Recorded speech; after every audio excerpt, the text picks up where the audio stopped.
Why go it alone? Crop West Insurance gives you expert support, better commissions, and in-depth educational retreats that set you up for success. They've spent 60 years perfecting the art of growing crop insurance agencies, and now it's your turn to join the movement. Crop West Insurance, where agents come to thrive. To find out more, please visit cropwestinsurance.com.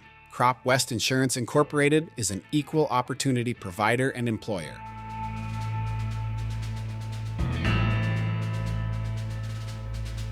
Hey there, and welcome to the Crop Insurance Podcast. I'm your host, Mike Rydell, a third-generation crop insurance agent, and I'm here to help you navigate the ins and outs of crop insurance.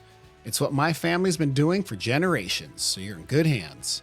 Our goal here is simple, to educate our listeners.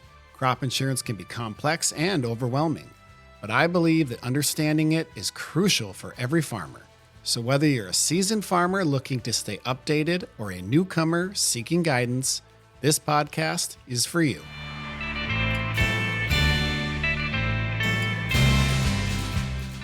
Welcome to today's episode, which is a very special edition. Today we're going to be discussing FSA's new program called the Supplemental Disaster Relief Program, otherwise known as SDRP. So sit back, relax, and enjoy learning about FSA's new Supplemental Disaster Relief Program. Before we jump in, I just wanted to make a couple of quick announcements. We're very excited to announce that we've launched or relaunched our website, and that can be found at cropinsurancepodcast.com, where you're going to find all sorts of fun resources and articles that follow along with our different podcast episodes, just to kind of deepen your knowledge on the topics we're discussing. As time goes on, we're going to be going back and updating the articles on our site to reflect all of our podcast episodes. But you can hop on there now and check out the articles that coincide with this episode on SDRP. The other exciting news is on our website, we now have a merchandise store. So if you enjoy the podcast and feel like supporting us, hop on over there and you'll find some fun different t-shirts and different merchandise we have on there that kind of play with the fun of federal crop insurance. We're also very excited as going forward, we're going to have some very new fun podcast episodes where we'll be specifically geared towards YouTube. We'll be incorporating different videos and functionality that again helps to deepen your knowledge of the federal crop insurance program. Now, for today's episode, we wanted to have all of that new fun features that we've come up with, but this came up to us fairly quickly as it was just this morning we sat in on USDA's informational Zoom call where they discussed this SDRP program for crop insurance agents. Just a quick shout out to the USDA. It was a very good Zoom call, very well done. And I learned a lot that I am then able to share with the farmers that I'm working with. And so I also wanted to share it with you, our podcast listeners, to hopefully give you some more info on how this program works. But make sure you stay tuned on our future episodes, and so you can see all our new fun features and functionality. We just happened to be on the road when this one came out, so we wanted to get it out. So I do apologize for the sound quality on this episode, but we just wanted to get this out to you right away. So sit back, relax, and enjoy the episode. Let's start with what is the Supplemental Disaster Relief Program? Now, it's going to be referenced a lot by its acronym, the SDRP, and it's for crop insurance policyholders. This program was authorized by the American Relief Act in 2025, which was signed into law in December of 2024. Now, this is intended to provide disaster relief payments to eligible producers, and it's going to be for the calendar years of 2023 and 2024. Now, if you go to our website and find the article, we're going to have all sorts of links to the USDA's website that will help you look at the official language, and so I invite you to do so. This episode is mainly geared towards a crop insurance agent loosely interpreting an FSA program. FSA are the experts on this. This is not a crop insurance program, but it does have ties to crop insurance, which is why I think it's beneficial that we go through it. So, unlike other standalone disaster programs, the SDRP is going to work directly with your existing crop insurance by potentially providing additional payments beyond what your policy already paid. Now, this program is divided into two stages. Stage one is going to be based on your indemnified crop insurance losses. So, if you had crop insurance losses in 2023 or 2024, you could potentially be eligible for this program. Now, stage two, on the webinar that we sat through, they didn't discuss very many details on stage two, as those rules and regulations are going to be rolled out soon, but it's intended to cover more of the shallow losses that maybe weren't addressed by crop insurance. And we really don't have any details on that, but that will come out as the rules and regulations get more clear to the USDA and FSA. They will pass that on to us, and we, of course, will pass it on to you. But right now, we are in stage one of the SDRP program assistance. Like I mentioned, in order to qualify, and now we're speaking just from a crop insurance standpoint. So I know there's also a NAP is involved in this, and I cannot speak to NAP as that's an FSA program. I do know that you can only collect one or the other. So I'm just speaking to the crop insurance side of things. So again, you had to have received a crop insurance indemnity payment in the 2023 or 2024 calendar year in order to be eligible for the stage one payments. Now, if you didn't have a loss, then you most likely won't qualify for a payment under stage one. Now, if you did have a loss, you should have received paperwork from FSA already pre-filled out for you based on your federal crop insurance information. Now, I believe it was June 6th of 2025 at 8 p.m. Eastern was when they did their first data pull from RMA system, which is going to bring over all that information. Now, there could be a situation where your claim is still pending from 2024 due to an audit or whatever the case may be. And so that data could get pulled in later. So don't think that you're going to miss the boat in terms of a payment on this, as the current deadline has not been released yet on when everything needs to be turned in. I just know that everybody wants to get this turned in right away. And a lot of people are just about to start harvest. So they're rushing to the FSA office to get this paperwork filled out. So that's why we wanted to get this out there. So again, did you have a loss in 23 or 24 on your crop insurance? The answer is no. Then you could probably stop listening or keep listening for educational purposes. If the answer is yes, kind of the next path or fork in the road is, what was the cause of loss on your federal crop insurance policy? Now, in order to collect on the SDRP assistance program, you have to have a qualifying disaster event. On your federal crop insurance loss paperwork, there'll be a cause of loss or cause of losses listed. Now, that's not going to be on your FSA paperwork. They're just going to show the units based on the unit structure that's on your policy, and they're going to show some acres and math there, but it's not going to show the cause of loss. That's for you to fill out. Now, a great resource to get those answers is from your crop insurance agent, as they'll have access to all of that paperwork. Now, here's some examples of a qualifying disaster event with what they're looking at. So, drought conditions is one. If it's a D2 drought for 8 weeks or more, or D3 plus, that's going to look at qualifying for the drought conditions, a derecho, excessive heat, excessive moisture, freezing, flooding, hurricanes, wildfires, smoke exposure, tornado, and winter storm are some of those examples.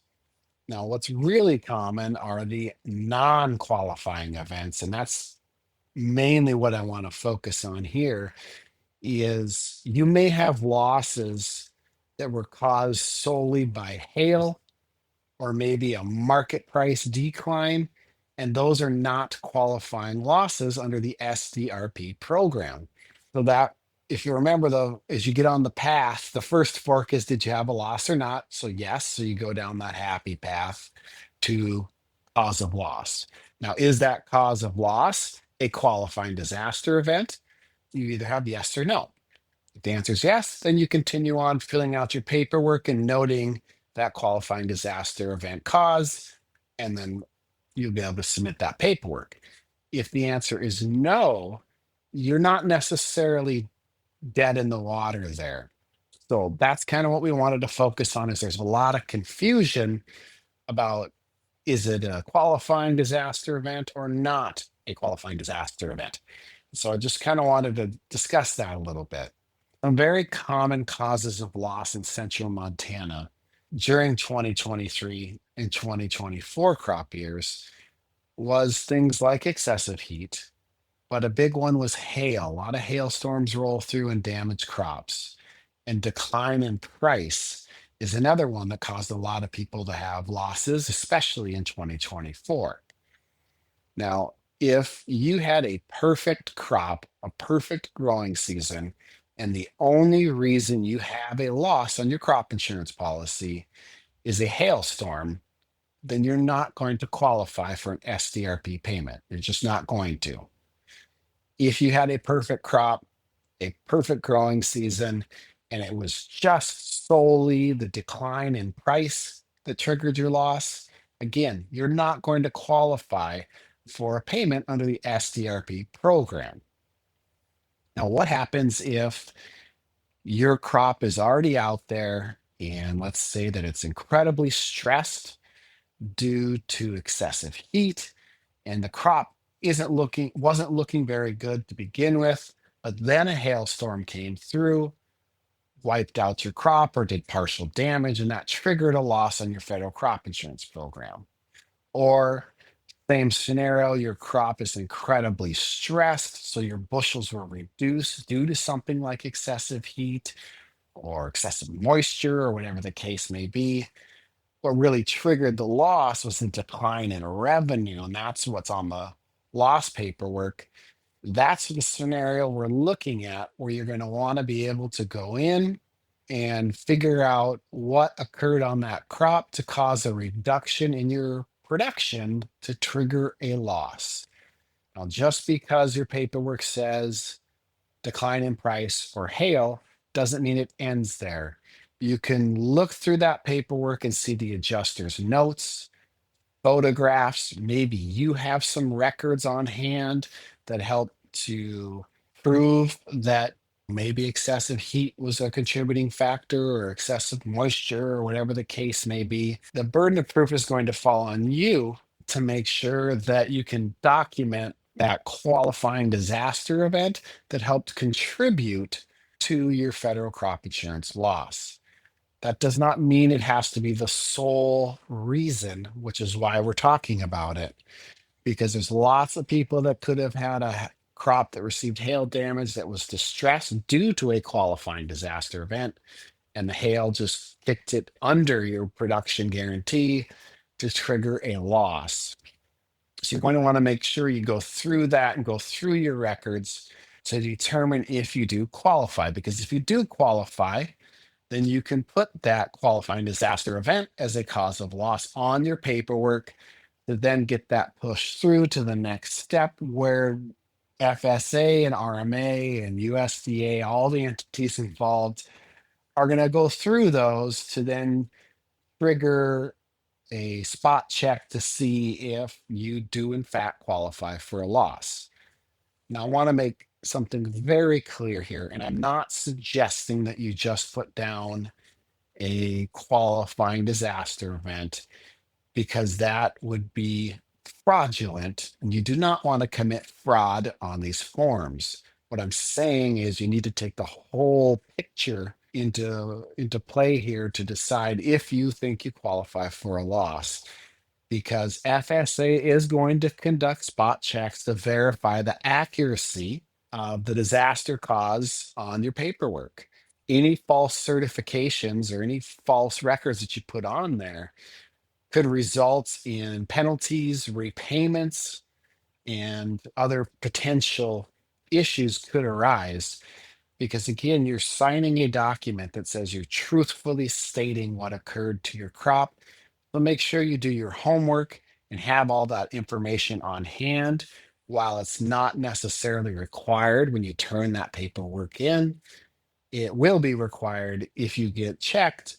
And a good way that you're going to get checked is if you put in excessive heat and your federal crop insurance paperwork says hail, that should trigger a spot check.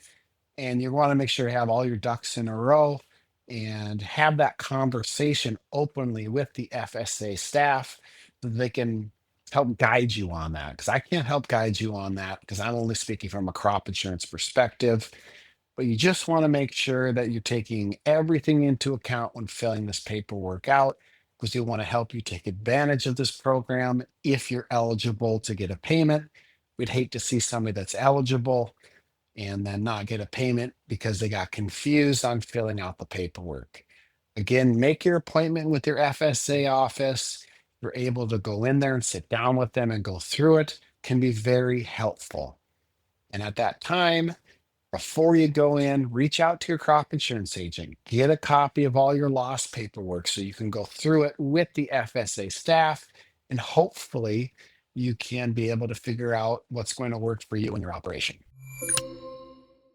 Now that we've covered how the program works, how you qualify, and how to work through those different kinks and get it squared away with FSA, how are these SDRP payments calculated? Well, FSA is going to use your RMA data, your existing crop insurance loss data from your crop insurance claim to help calculate this payment. Now, they're going to recalculate your payment at a higher coverage level. So you're going to want to go to our website, cropinsurancepodcast.com, where you'll find links that take you to RMA site where they're going to show the payment factors and how they change your federal crop insurance loss. Now, depending if you're in yield protection, revenue protection, enterprise unit, optional unit, et cetera, that is going to come into play when they recalculate your loss essentially at a higher coverage level. Then they're going to subtract what you've already been paid on your federal crop insurance loss, and then they're going to add back in your premium and administration fees. Now, at first glance, it looks like you're going to get a sizable payment when you carry that math out. But one thing to keep in mind is the initial payments are going to be multiplied by a 35% payment factor. And the reason they're doing this is because they only have so many funds available, and they want to make sure that they have enough funds to pay for the program for everybody that qualifies throughout stage one and throughout stage two. Now, in terms of what happens with the balance of that payment, at this time, I don't know what USDA is going to be doing with that. It's going to most likely, if history tells us anything, it's going to be rolled out later on. If there's funds available, they may release a portion or all of it. I do not know the answer to that, but that'll come out later on as they release more information and go through the programs. If you look at other programs like the ERP system and those payments, some people are already receiving their second payments from that because that was paid at an 85% rate. But this calculation is based on a much higher dollar amount if you carry that math out in those scenarios using those different payment factors. So you could see why they're coming out with a 35% payment factor on your overall payment. Now, how does the SDRP application process work? Well, it's a streamlined application. So the FSA has already created a producer-friendly application, and they will have sent that out to you directly, so you should already have that paperwork.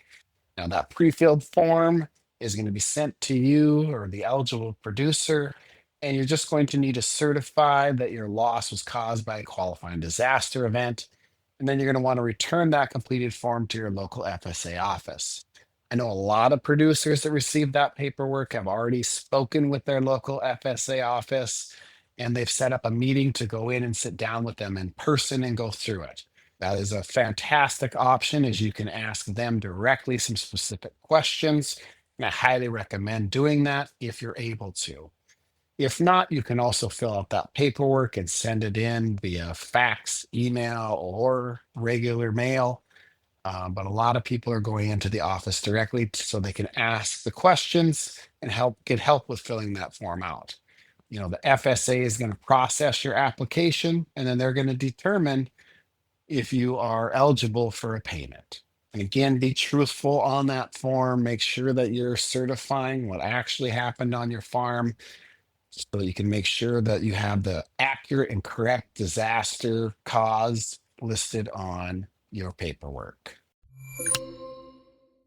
That about sums it up for the SDRP payment program or the disaster assistance program, stage one. Again, it's just a matter of getting your paperwork filled out, sitting down with your local FSA office to help fill it out, make sure you have everything arranged. If you need more documentation, you can reach out to your crop insurance agent and they can send it to you. If for some reason you had a loss during those crop years and you did not receive paperwork, you can then reach out to your crop insurance agent to get a hold of those lost documents and then reach out to FSA to see about what you need to do to become eligible for that stage one payment, if that's an option. The biggest thing is open communication with your FSA office, reaching out to your crop insurance agent for any lost documentation that you might need. Taking your time and filling this paperwork out correctly the first time will help ensure that you are within the requirements of the program to potentially receive a payment under the new SDRP Disaster Assistance Program. As always, thank you for listening and make sure you do go check out our website at cropinsurancepodcast.com. We do have an article that coincides with this podcast episode where you will find all sorts of helpful links and resources directly to the SDRP program on RMA's website. And there's just a whole host of information out there on our website that will help guide you to hopefully getting more information to educate you further on this great program.